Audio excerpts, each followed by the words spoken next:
L'hospitalité, la bonté, la beauté, la pauvreté et la cruauté inondent mon Afrique. Toujours à l'horizon, des beaux paysages, un continent bourré de vieux proverbes sages. Mais attention, le mensonge. Ah, le mensonge. D'ailleurs, qui n'a jamais menti ici? Levez les mains. Qui n'a jamais menti ici?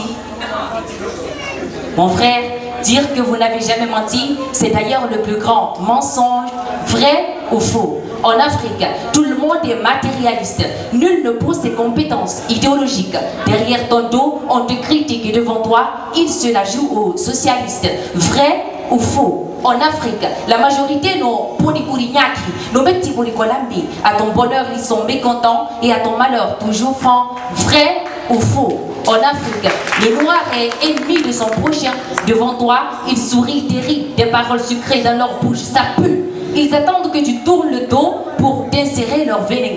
Vrai ou faux? L'Afrique, c'est plus que l'enfer. L'Africain évolue, mais à l'envers. Pauvreté, chômage, injustice, ethnocentrisme, racisme, vice, des devises qui nous divisent. Vrai ou faux? En Afrique, les mariages précoces sont devenus des commerces sans cesse. Ici, un petit Mamadou comme moi ne peut jamais avoir une Jenny Kababitou. C'est triste. Ici, nous sommes devenus les premiers distributeurs de sextapes. Sans que la conscience ne nous frappe, nos jeunes sortent dans les quartiers en criant Pombo claque des failles pour Naguante, man. Ça pue de la Jamaïque dans nos habitudes. Nous fumons de la ganja, la weed, la marijuana, la kaya, la neva. Tout ça au profit de quoi, mon frère? Bienvenue en Afrique. Pire enfer où les jeunes n'ont point d'ambition. Ils préfèrent s'engueuler sur le méta avec un passe de 30 mots, insulter son prochain, brûler le pays. Et ça, c'est devenu un commentaire éthique. Vrai ou faux? L'Afrique est une douche publique où tout le monde défique. Devant le blanc, on croise les bras, puis on se mord les doigts dans l'embarras qui pèse le poids. Ah, l'Afrique de l'Africain. Ah, t'es changé. Zagaboy l'a dit, Ananata. Ananata. Bon, il y a une chose que moi je vais vous dire ici. Je déteste la polygamie. Je déteste ça. Je suis un homme qui n'aime pas du tout la polygamie.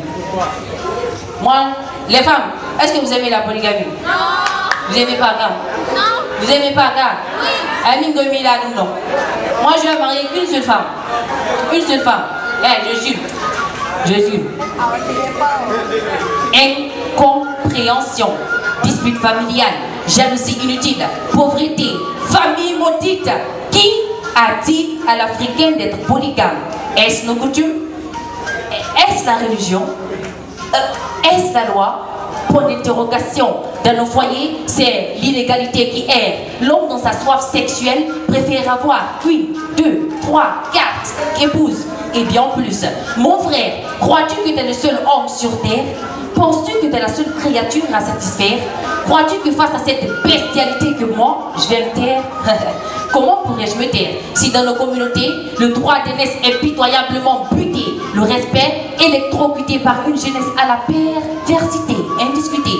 Si nos sociétés ne sont semblables qu'à des usines de production de bébés plutôt que d'idées, c'est que quelque part, la fameuse polygamie de l'Africain a tracé sur sa séquelle des inégalités, des coups de poing, des...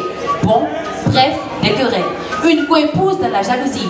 Elle se rend chez un Karamoko Fiou Nouveau Bata. Vieux père, avant de te marier, n'as-tu pas eu cette petite phobie? Dispute chaque jour. Yeah, vous savez pas. Yeah, vous savez ça. Juste pour un petit lit. Imaginez 10 enfants dans une chambre, entrer, coucher, chier dans la même toilette publique, sans même pouvoir bien se toucher, insuffisance alimentaire, misère, malnutrition, mais qui a dit à l'Africain d'être polygame? Est-ce nos coutumes? Est-ce la religion? Est-ce la loi? Point d'interrogation. 6,5 milliards de femmes dans le monde pour 2,5 milliards d'hommes. Pourtant, tu verras parfois un imbécile courir derrière ta femme. La charia de l'islam l'a dit. Mariez-vous à 2 jusqu'à 4 femmes. Si vous en avez les moyens. Attendez. L'islam est incompris ou il s'adresse plutôt aux incompris? Dites-moi, est-ce que ça tue d'être monogame? Vu les contraintes économiques africaines, la monogamie ne devrait pas être un choix, mais un devoir. Juridiquement, les dispositions de l'article 281 alinéa 1 du Code civil sont urgemment à revoir. À la mort du vieillard, ça se dispute l'héritage. Chacun veut avoir la plus grosse part du gâteau, c'est la rage. Les enfants dans une souffrance intense, les épouses délaissées dans un deuil immense. La polygamie accouche ses corollaires, disputes interminables sans fin. Pour les biens, les veuves se donnent des coups de poing. Le tissu familial gravement fissuré. Les enfants grandissent malgré eux à rang dispersé. Mais qui a dit à l'Africain d'être polygame? Est-ce nos coutumes? Est-ce la religion? Est-ce la loi? Point d'interrogation. L'_A-L-P-H-A, l'alpha.